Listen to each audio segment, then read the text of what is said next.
दिखलाते भगवान को। संतों की संगत में बैठो, हंसों की पंगत में बैठो। संतों की संगत में बैठो, हंसों की पंगत में बैठो। बकुलेपन को बिल्कुल छोड़ो, बकुलेपन को बिल्कुल छोड़ो। त्यागो मान गुमान को, तीन लोक में गुरु बड़े हैं, दिखलाते भगवान को। आओ मेरे प्यारे बहनों, समझो आत्म ज्ञान को। तीन लोक में गुरु बड़े हैं, दिखलाते भगवान को। दिव्य ज्योति का दर्शन कर लो, सत्य ज्ञान हृदय में धर लो। दिव्य ज्योति का दर्शन कर लो, सत्य ज्ञान हृदय में धर लो। तब तुम कर लोगे असली और नकली के पहचान को। तब तुम कर लोगे असली और नकली के पहचान को। तीन लोक में गुरु बड़े हैं, दिखलाते भगवान को। आओ मेरे प्यारे बहनों, समझो आत्म ज्ञान को। तीन लोक में गुरु बड़े हैं, दिखलाते भगवान को।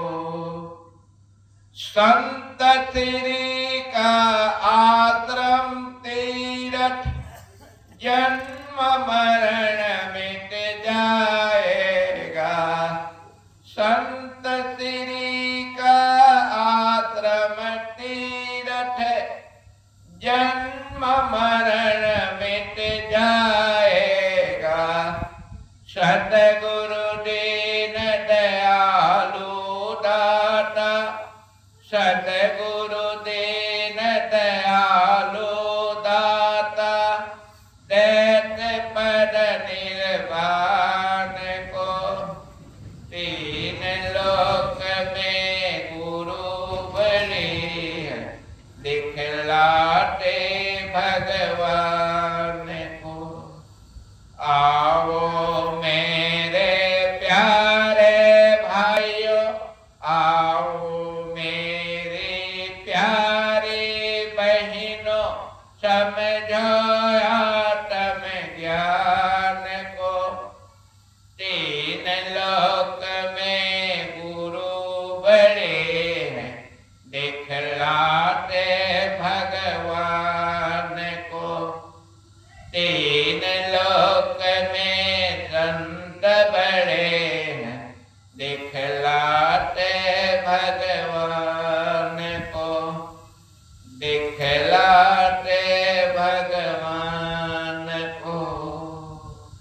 बोलिए सद्गुरुदेव की जय, संत समाज की जय, भक्त समाज की जय। अभी हम सब लोग श्री साहेब जी के मधुर कंठ से सुंदर भजन श्रवण कर रहे थे। भजन और भोजन दो शब्द हैं।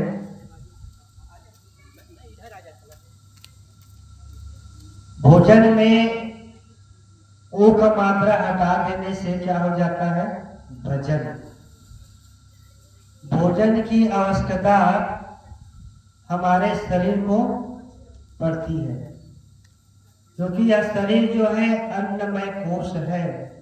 अन्न के बिना इसे जीवित नहीं रख सकते, अन्न चाहिए, लेकिन भजन की आवश्यकता शरीर को नहीं है, मन को है। मन की खुराक भजन से, भजन करने से, भजन गुनगुनाने से हमारा मन शीतल होता है, मन में शांति आती है, मन के कलमश दूर होते हैं। और कबीर साहब के भाषा में कहा जाए तो भजन क्या है? मन की तरंग मार लो बस हो गया भजन, और आदत बुरी सुधार लो बस हो गया भजन। ये मन के तरंग को मारना, मन की चंचलता को शांत कर लेना, यही तो मन की, यही तो भजन है।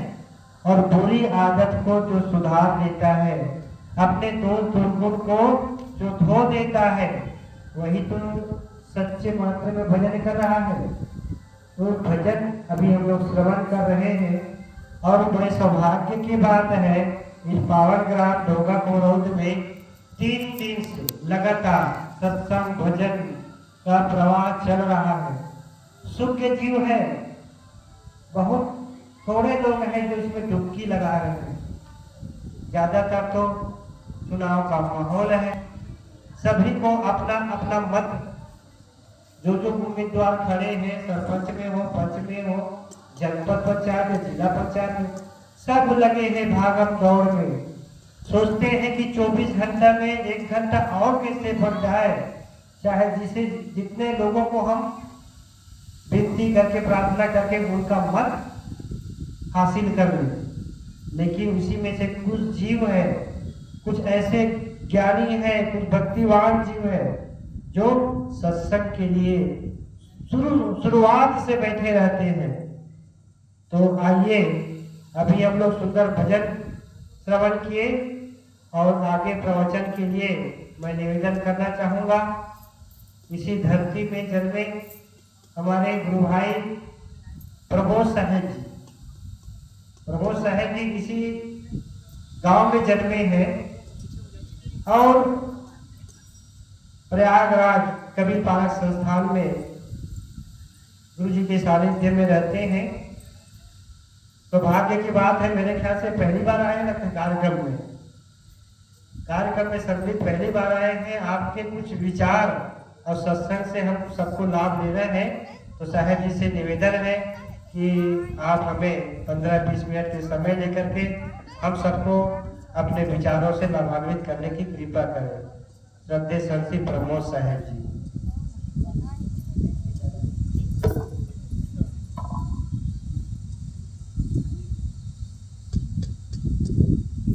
पूजनीय संत समाज, सत्संग प्रेमी सज्जनों, माता बहनों, मुझे साहब लोग कई दिन से, शुरू दिन से ही कहिए, बोलने के लिए कह रहे हैं। मेरे पास थोड़ी सी शब्द शक्ति कम रहती है, कम है, स्वभाव में है कह लीजिए चीज, इसलिए थोड़ा घबराता भी हूँ, लेकिन प्रयास करूँगा। और साहब लोग कई दिन से कह भी रहे थे कि आते नहीं हो। तो बोलने की बात ऐसी है कि बोलते तो दिन भर रहते हैं, लेकिन मंच की जो बात होती है, गांधी जी के लिए कहा जाता है, जिसको हम लोग राष्ट्रपिता कहते हैं, जिसके प्रयास से, और लोग थे ऐसे नहीं, वो तो शीर्ष रूप में है, लेकिन उनको तो खासकर इसलिए नाम ले दिया कि उनको लोग जानते हैं।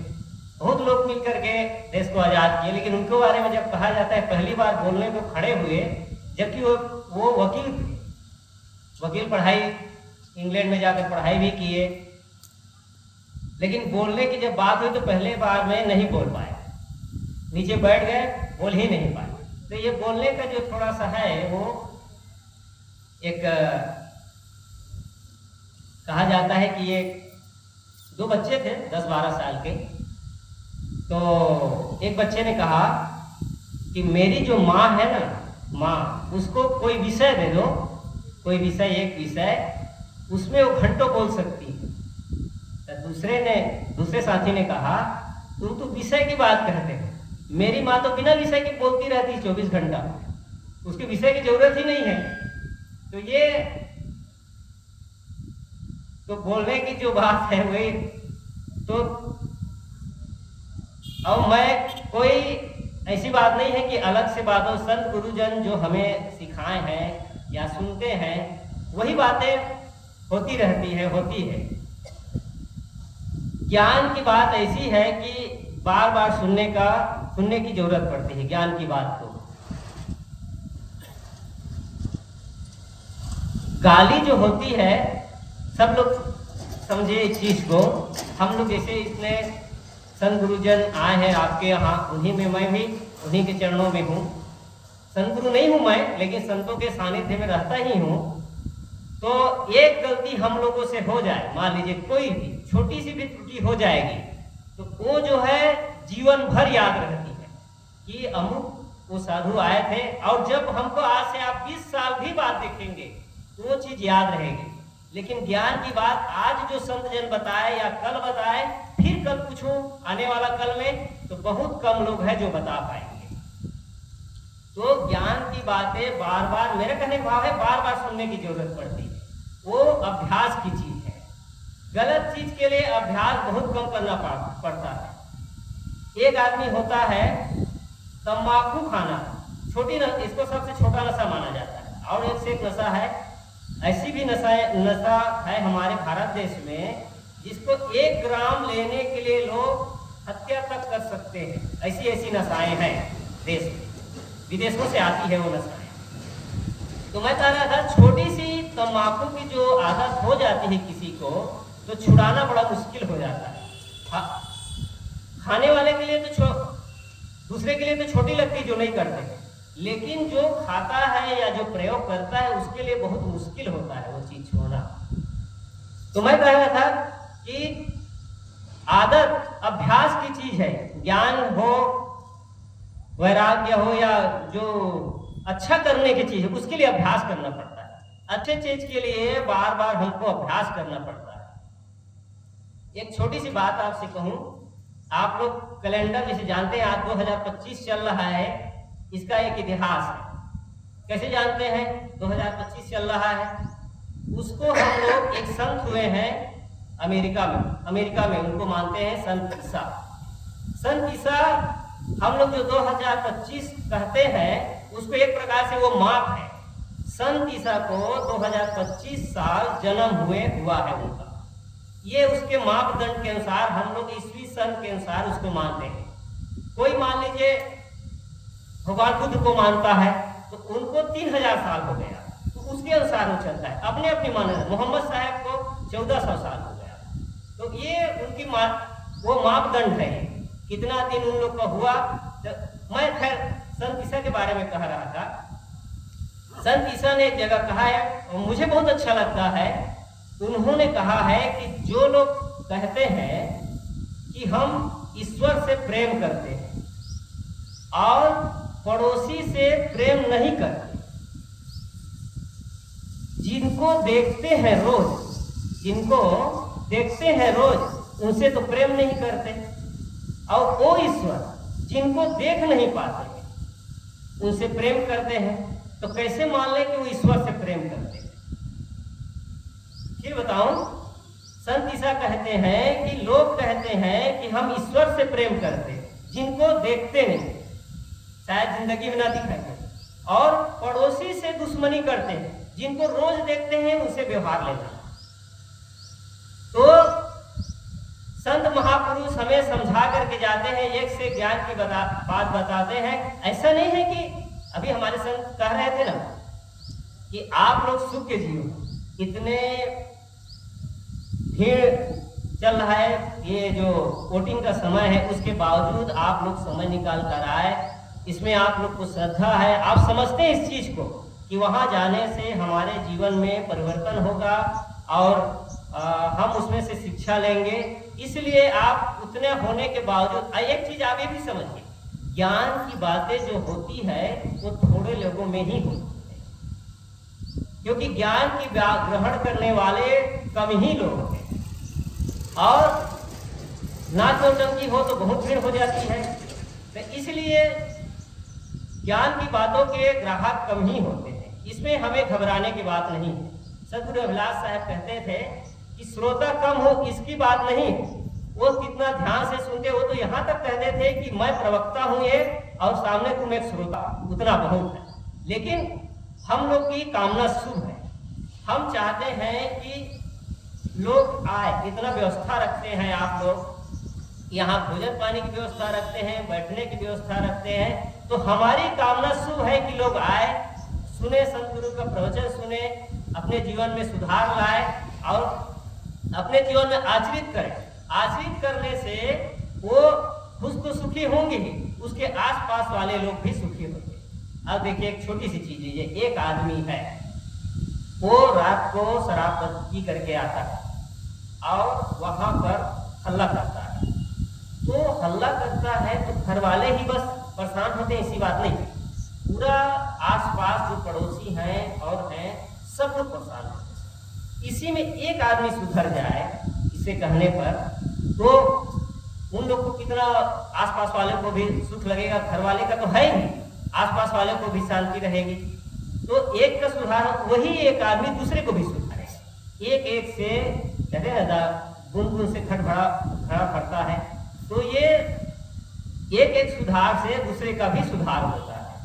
तो अब इसमें जैसे आप सुधरे तो आपको देख करके इसमें एक चीज और, जैसे एक पिता है तो वो मान लीजिए एक छोटी सी नशा करता है, बीड़ी ही पीता है, तो वो उसकी हानि को जानता है कि मैं इसको पीने से मेरे को स्वास्थ्य में हानि हो रही है और मैं इससे अपने स्वास्थ्य को बिगाड़ रहा हूं। लेकिन बेटा को कहेगा, अनुभव कर रहा है, उस चीज को अनुभव कर रहा है और बेटा को कहेगा तो नहीं मानेगा। वो तो सत्य बात तो है, उसके कहना, उसका बात पूरा सत्य है, लेकिन वो नहीं मान पाएगा। लेकिन अगर पिता कोई नशा नहीं करता है और पुत्र को कहेगा भी नहीं, वो डरेगा, कोई भी नशा करने से डरेगा। और घर में अच्छे आचरण है, घर में अच्छे आचरणों से चलते हैं। भगवान कृष्ण ने गीता में कहा, जैसे जैसे आगे वाले लोग चलते हैं उसके अनुसार उसके अनुयायी चलते हैं। हम लोग सतगुरु कबीर के ज्ञान में चलते हैं, राम वाले राम के अनुसार चलते हैं, कृष्ण वाले कृष्ण भगवान के अनुसार चलते हैं, मोहम्मद ईसा वाले मोहम्मद ईसा के अनुसार चलते हैं, ईसा मसीह वाले ईसा मसीह के अनुसार चलते हैं।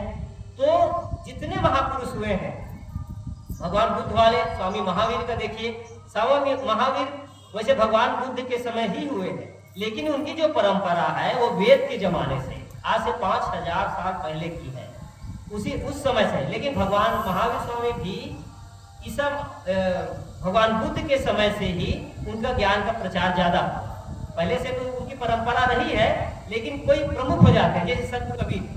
लेकिन सदगुरु कबीर की ज्ञान तो रहा है, लेकिन हम लोग यहाँ जो जानते हैं दुआ भगवत वाले लोग, तो सदगुरु अभिलाष साहब से जानते हैं उनके ज्ञान, सदगुरु कबीर। तो महापुरुष तो हो जाते हैं, पहले से हुए हैं, लेकिन हम लोगों ने शायद जाना है तो सदगुरु अभिलाष साहब से जाना। तो ऐसे ही किसी भी महापुरुष की बात लीजिए, तो कोई भी महापुरुष की ज्ञान की बातें ही बता दे, आओ हम उनसे जुड़ते हैं, चाहे मोहम्मद साहब से मुसलमान जुड़ते हैं, चाहे ईसा मसीह से ईसाई जुड़ते हैं। वैसे ईसा मसीह ईसाई नहीं है, वो यहूदी थे, वो उसी में जन्मे थे और उनके बाद में वो महापुरुष हुए ईसा मसीह, इसलिए ईसाई परंपरा चला। तो मैं कहा था भगवान कृष्ण की बात, भगवान कृष्ण ने गीता में कहा है कि जैसे जैसे महापुरुष चलते हैं, आगे वाले चलते हैं, अगुआ चलते हैं, उसके अनुसार। आप लोग के गांव के देहात की बात बताऊं, गांव में आके कहें जैसे जैसे घर द्वार तैसे तैसे खैका, कैसे कहते हैं, और जैसे तैसे दाई दादा वैसे वैसे लैका, बस वही चीज है। आप लोग देहाती में कहते हैं, कुछ लोग उसको हिंदी में कहते हैं, कुछ लोग अंग्रेजी में कहते हैं, कुछ लोग उर्दू में कहते हैं, फारसी में कहते हैं, अरबी में कहते हैं, ये सब अनेक भाषाएं हैं। तो ज्ञान की बातें वही होती है, लेकिन ज्ञान की बातें वही होती है, बस कहने की भाषाओं में अंतर हो जाती है। भगवान राम ने कहा है कि गो गोचर मन जहां लग जाई, सो सब जाना, सो सब माया जाने हो भाई। भगवान राम कहते हैं गो, गो कहते हैं, वैसे गो गाय को भी कहते हैं, अब गो कहते हैं इंद्रियों को, हमारी इंद्रियां, इंद्रियां कितनी है? 5। 5 है, आंख, नाक, कान और जीभ, ये ज्ञान इंद्रिया है। ज्ञान इंद्रिया मतलब समझिए, ज्ञान इंद्रिय का अर्थ है कि उससे आप ज्ञान करते हैं। आंख से देखते हैं, हाथ से छूते हैं, नाक से अच्छा खराब दोनों को गंध को स्पर्श कर मतलब जानते हैं, कान से शब्द सुनते हैं, तो कान से शब्द, अच्छे शब्द भी सुनते हैं, गलत शब्द भी सुनते हैं, तो ये ज्ञान इंद्रिया है। और एक है जीव। तो जीव का 2 काम, जीव का 2 काम ये है कि एक तो वो किसी भी चीज को चखता है, उसका स्वाद ग्रहण करता है, ये उसका एक काम। दूसरा काम है बोलने का। जीव नहीं रहेगा तो बोल नहीं पाएंगे, इसका 2 काम। ये हो गया ज्ञान इंद्रिय, इसको ज्ञान इंद्रिय कहा जाता है, इसको ज्ञान करते हैं। कर्म इंद्रिय भी 5 है। 5 कर्म इंद्रिय क्या है? हाथ, पैर, मुंह और जहां टट्टी पेशाब होता है, ये 5 कर्म इंद्रिय, इसे कर्म होते हैं। हाथ से काम होता है, चमड़ी से हम लोग किसी चीज छूते हैं तो ज्ञान इंद्रिय, ज्ञान करेंगे। हाथ से ज्ञान तो करते हैं लेकिन इससे मेहनत भी करते हैं, पैर से कहीं चलते हैं, तो इसमें ये 10 ज्ञान इंद्रिय, तो इससे हम ज्ञान करते हैं। तो मैं कह रहा था गो के बारे में बता रहा था। गो कहते हैं, एक तो गाय को गो कहते हैं, इसीलिए सुने होंगे गौशाला, और गौशाला एक सुने होंगे गोठान, तो वो गाय से बनता है। एक शब्द आप तो सुनते होंगे, पढ़े लिखे हुए जो लोग ज्यादा जानेंगे इसको, एक कहते हैं गवेषणा, एक शब्द चलता है। तो पहले हमारे क्या होते थे, ऋषि मुनि होते, वो लोग के पास पहले रुपया पैसा तो होते नहीं थे, जानते ही नहीं थे रुपया पैसा क्या है। अब तो जाने रुपया पैसा हम लोग, अभी देखिए नोटबंदी हुई है तो 5,000 का नोट और 500 का नोट चलता ही नहीं था, उसका कोई मतलब ही नहीं, वो कोई पैसा ही नहीं है, ठीक, मतलब जमा कर दीजिए बैंक में। तो पहले तो नोट होते ही नहीं थे, तो पहले ऋषि मुनियों के पास गाय होती, गाय ही धन होते थे। कोई सामान लेना है तो ले जाके गाय दे देते, तो उसका बदला जो आवश्यक चीजें हैं उसको ले आते। पैसा तो बहुत बात की चीज, तो पहले गोधन होता, तो गाय कई बार गुम जाती, तो गाय को खोजने जाते थे, तो उसको कहा जाता था गवेषणा। गाय के खोजने की चीज को गवेषणा कहा जाता है। अब कोई भी खोज करते हैं उसको गवेषणा कहा जाता है। तो मैं गो के बारे में कह रहा था, खैर थोड़ा अलग हो गया। तो कहते हैं गो, कहते हैं इंद्रियों को भी गो कहते हैं। तो हमारी जहां तक इंद्रियां जाती है, आंख, नाक, कान, जीभ, चाम जो है, जहां तक जाती है वो गो और चरती है मतलब उसको प्रयोग करती है। आंख से देखते हैं वो चरना है, हाथ से छूते हैं मतलब चमड़ी से छूते हैं, ठंडी गर्मी बरसात का इसे पता चलता है, तो ये चरण करना है, मतलब उसको पता करता है। आंख से देखते हैं, जीभ से पता करते हैं कि खट्टा है कि मीठा है कि तीता है, मिर्चा डाला है कि नहीं, नमक नहीं डाला है। अब जिसे कोई कहे नमक ऐसे देखो, तो आंख से देखते तो नहीं जान सकते, उसको चखते हैं, जीभ पर रखते हैं, तो ये भी देखना ही है, वो भी देखना ही है। जैसे कि आप भोजन कर रहे हैं तो मालिश अचानक कोई पूछ दिया, माताएं पूछ दी कि नमक कैसा है सब्जी में, तो क्या कहते हैं, अच्छा चख के बताता। आधा खा चुके हैं, अगर मन दूसरी जगह लगा तो खाते रहेंगे लेकिन पता नहीं चलेगा, जब फिर जीभ पर रखेंगे तो पता चलेगा हाँ नमक कम है कि ज्यादा है। तो मैं कह रहा था इंद्रियों गो, तो भगवान राम कहते हैं गो गोचर, वो जो है हमारी इंद्रियां हैं, जहां तक जाती है जिसको भी देखती है, वो गोचर मन जहां लग जाए सो सब माया जाने हो भाई, तो वो माया है। इसीलिए तो सत्संग करते हैं, संत जन बताते हैं, या कोई भी बना दे, संतों को छोड़िए। आप लोग जो है घर में माता पिता है या जो बूढ़े बुजुर्ग हो गए हैं, आखिर मैं भी कहाँ से सीखा, इन्हीं से तो सीखा हूँ, आप ही लोगों से तो सीखा, कहाँ से सीखा। तो हमारे जो पुराने हैं जो हमको ज्ञान देते हैं, सतगुरु अभिलाष साहब कहते थे कि हमारे गांव में एक खवई थे, तो भजन गा, खवई मतलब समझिए जो घर बनाने वाला मिस्त्री है, उसको खवई कहते हैं हिंदी में। तो वो मिस्त्री भजन गाता था गुरु कबीर का, तो कहते थे इसका अर्थ बताइए, तो कहे अर्थ नहीं जानता महाराज।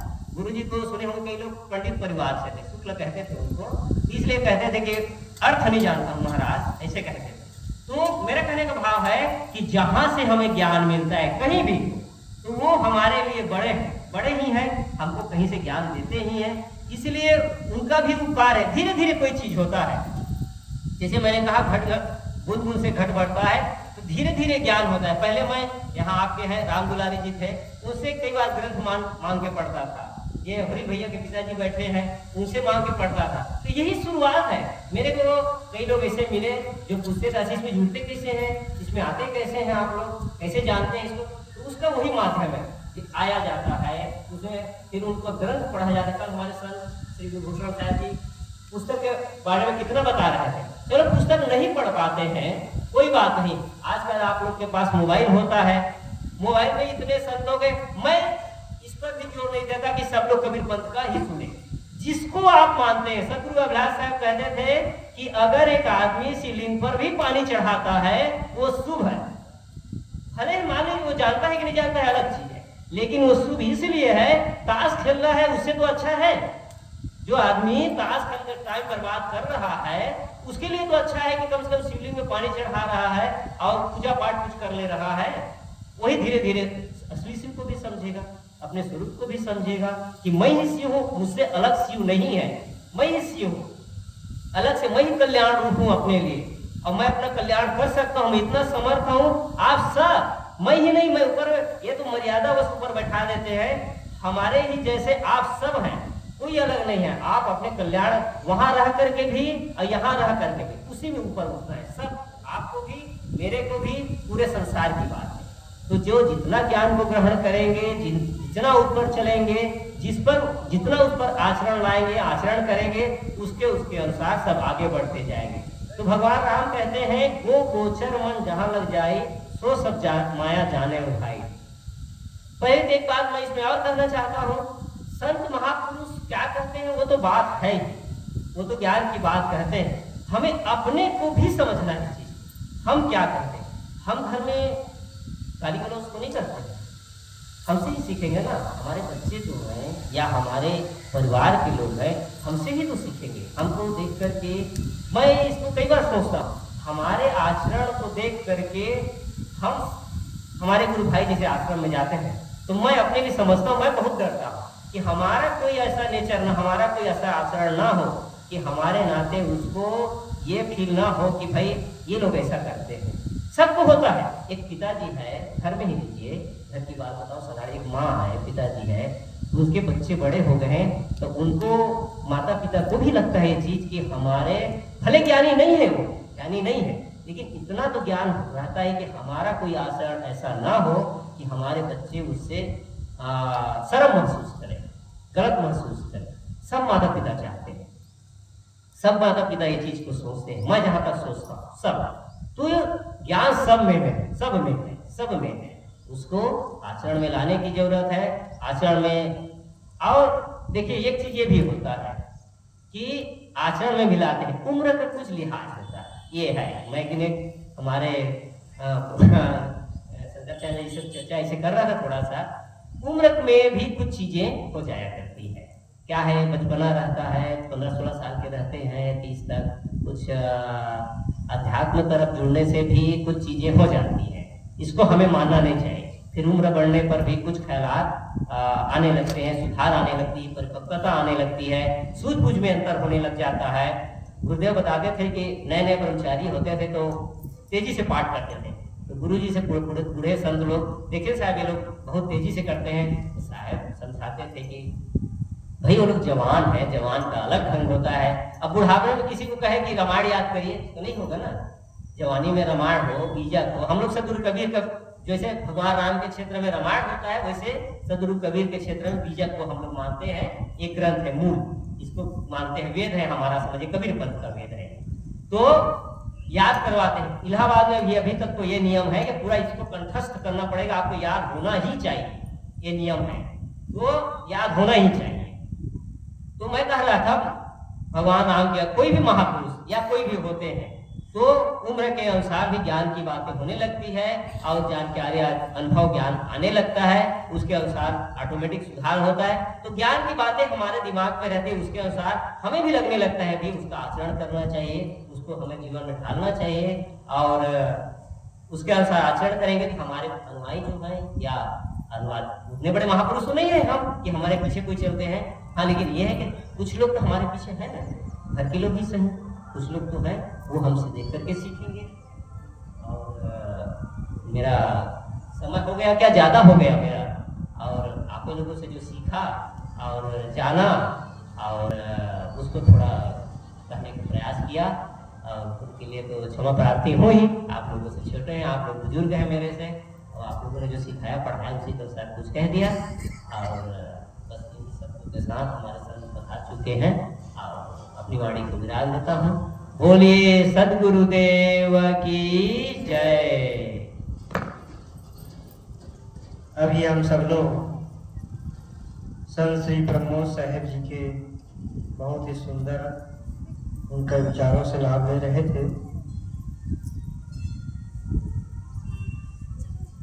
कबीर साहब के यही बात कबीर साहब जी कहते हैं, संग चले सो धन है संतो, छूट जाए सो माया। गोस्वामी तुलसीदास जी ने कहा, गो गोचर जहाँ मन लग जाई, सो सब माया जानो भाई। गोस्वामी जी ने कहा कि जहां तक हमारे मन इंद्रिया पहुंच जाती है, पहुंचते देखने सुनने चखने में आता है, सब माया। कबीर साहब इसी बात को कहते हैं, संग चले सो संग चले सो धन है संतो, और छूट जाए सो माया। जो जिस दिन हमारा शरीर छूटेगा, इस शरीर को छोड़ करके जीव निकलेगा, तो उसके संग में क्या जाता है, वही असली धन है, सच्चा धन है। बाकी छूट जाए, जो भी चीज छूटेगा सब माया है।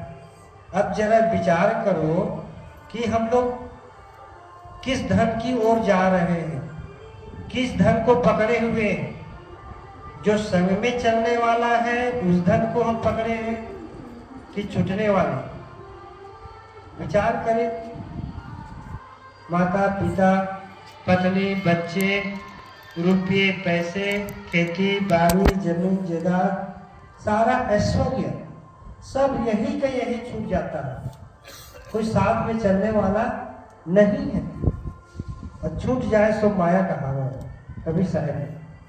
और उसी माया को पाने के लिए, उसी को बटोरने के लिए पूरा जीवन हम लगा देते हैं। और जो साथ में जाता है सद्गुण सदाचार ज्ञान वैराग भक्ति, इसको कितने लोग करते हैं।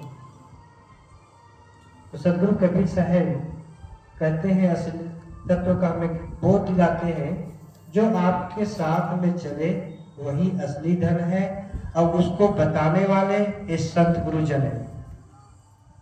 तो बहुत सुंदर विचार हम प्रमोद साहब जी के श्रवण कर रहे थे। आइए हमारे बीच विराजमान है संकल्प साहब जी, आपसे भी निवेदन है कि आप भी 15 मिनट हम सबको अपने विचारों से लाभान्वित करने की कृपा करेंगे। बोलिए सद्गुरुदेव की जय।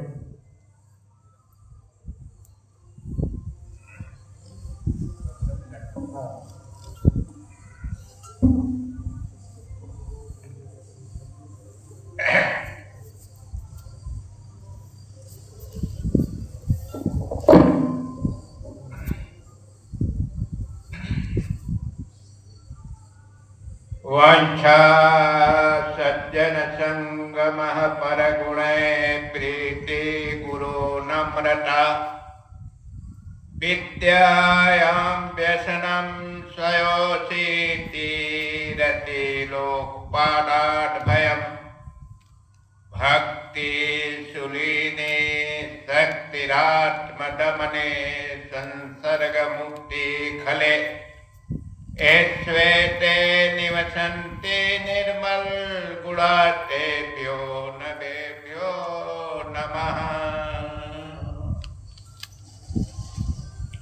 पूजनीय संत समाज, उपस्थित श्रोता बंधुओं माता बहनों, मेरे लिए सेवा करने का सुंदर अवसर मिला है।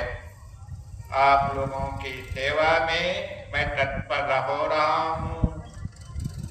संत शिरोमणि कबीर की एक साखी, जिसको मैंने कल आधार बना करके बताया था, उसी साखी पर थोड़ा और अपना विचार रखने जा रहा हूँ।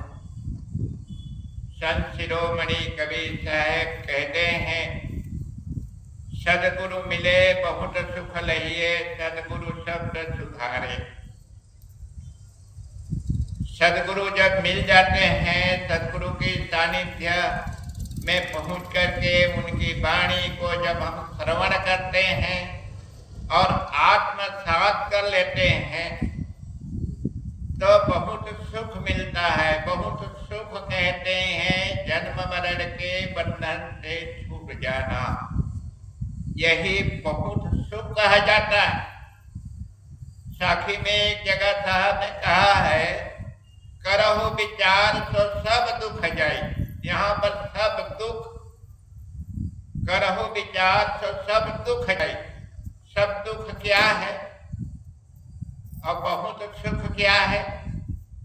बहुत सुख है जन्म मरण के बंधन से छूट जाना, और बहुत दुख है जन्म लेना, शरीर धारण करना। शरीर धारण हो गया है तो कौन ऐसा व्यक्ति नहीं होगा कि जो दुखी ना हो, चाहे वो संत हो, सदगुरु हो, महात्मा हो, त्यागी हो, सन्यासी हो, धर्मी हो, ज्ञानी हो।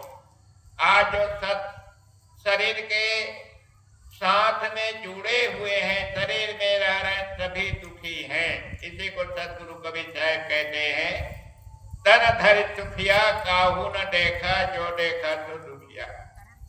शरीर धारण करके किसी को सुखी नहीं देखा जा रहा है। इसलिए शरीर धारण ना हो, जन्म ना लेना हो पड़े, ऐसा हमें ज्ञान अर्जित करना चाहिए। तो सदगुरु हमें साखी के माध्यम से कह रहे हैं, सदगुरु जब मिल जाते हैं तो जन्म मरण के बंधन से छुटकारा मिल जाती है। तो कल मैंने सदगुरु पर बहुत ही विस्तार से सदगुरु किसे कहना चाहिए इस पर मैंने अपना विचार दे रखा। सदगुरु में 3 योग्यता होनी चाहिए।